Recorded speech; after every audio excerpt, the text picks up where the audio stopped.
Alors, il y a une très grande diversité des mondes agricoles. Politiquement, effectivement, il y a une hétérogénéité entre les orientations idéologiques et politiques de ces mondes agricoles. Donc certains vont voter à droite, certains vont voter à gauche.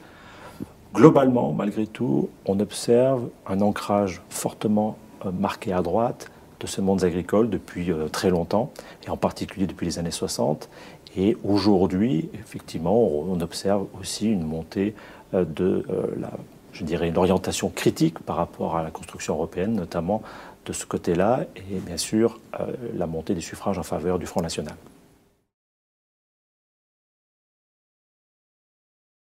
Alors, on a observé lors des derniers scrutins, notamment au départemental et aux élections régionales de 2015, une forte progression et des scores importants du Front National dans beaucoup de zones rurales.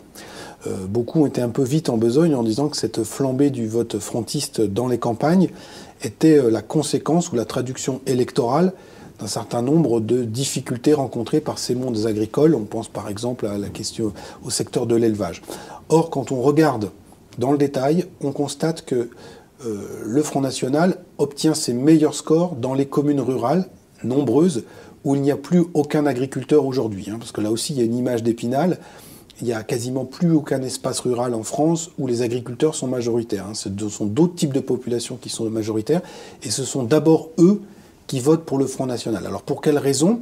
Eh bien parce que, comme il a été rappelé tout à l'heure, les agriculteurs votent encore très majoritairement pour la droite classique, et donc ça constitue un rempart assez efficace au vote Front National dans ces communes agricoles.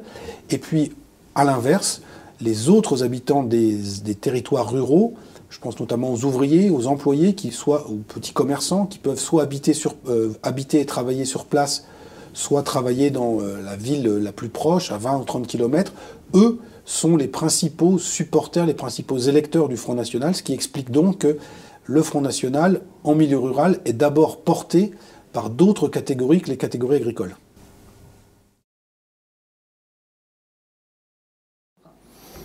Alors il y a eu plusieurs périodes, parce qu'il y a eu une première période dans les années 80-90 où le Front National a développé un discours en direction des mondes ruraux et des mondes agricoles sans beaucoup de succès. Les scores réalisés par Jean-Marie Le Pen en 1988, en 1995 étaient bien inférieurs dans cette catégorie socio-professionnelle que dans les autres catégories, notamment les ouvriers.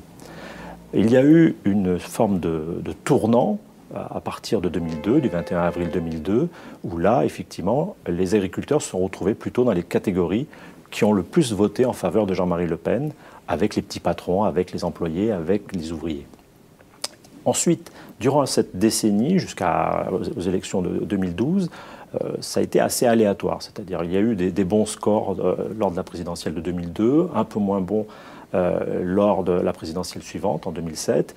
Et puis, lors des élections intermédiaires, compte tenu des effectifs assez réduits des agriculteurs, on n'a pas nécessairement les données électorales.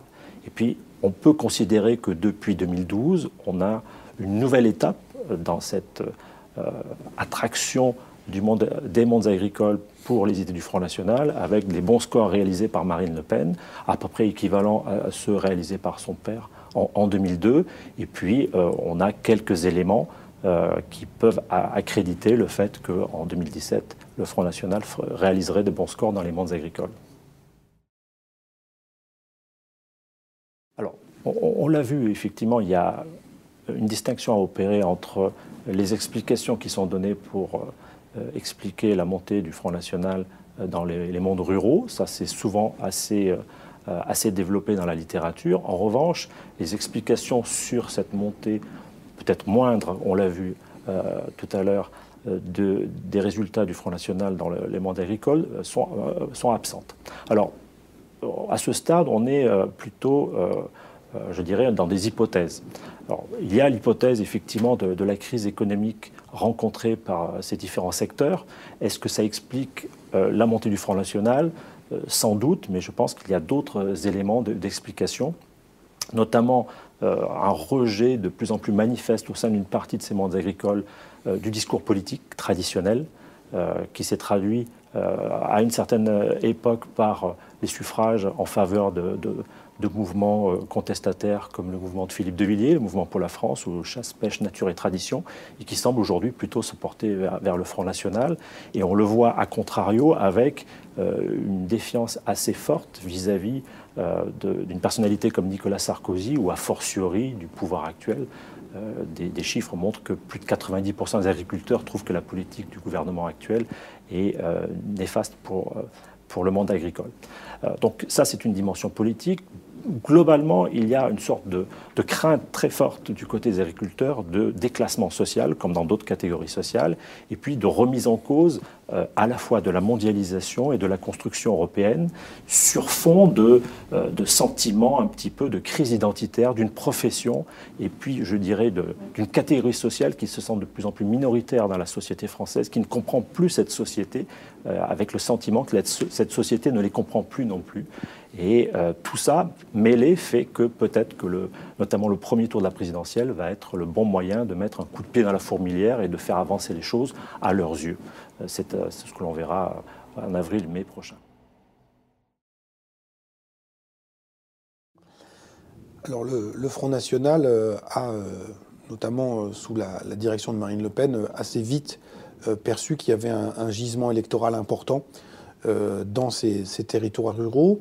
Et donc ça fait l'objet à la fois de campagnes ciblées.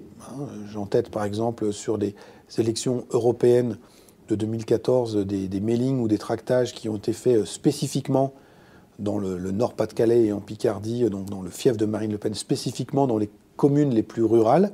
Et l'appareil du Front National avait fait l'impasse sur les grandes villes. On a des stratégies aussi de meeting ou de déplacement. Marine Le Pen fait maintenant désormais sa rentrée politique depuis quelques années, tous les ans, dans un petit village de Haute-Marne d'une 50aine d'habitants qui s'appelle Brachet, qui était le village ou la commune de France qui avait voté le plus pour le Front National, pour Marine Le Pen, à la présidentielle de 2012. Donc symboliquement, on met en avant cette France des clochers, cette France des territoires abandonnés, isolés. Et donc il y a à la fois une stratégie militante, mais il y a aussi des éléments de discours. Quand elle parle de son tour de France, de la France des invisibles, cette France des oubliés, cette France des déclassés, elle s'adresse à toute une partie de la population française. C'est d'abord un prisme sociologique, mais il y a aussi une dimension géographique. C'est toute cette France du périurbain et du rural que Marine Le Pen et ses lieutenants ont dans le viseur quand ils se manifestent et ils se prononcent de la sorte.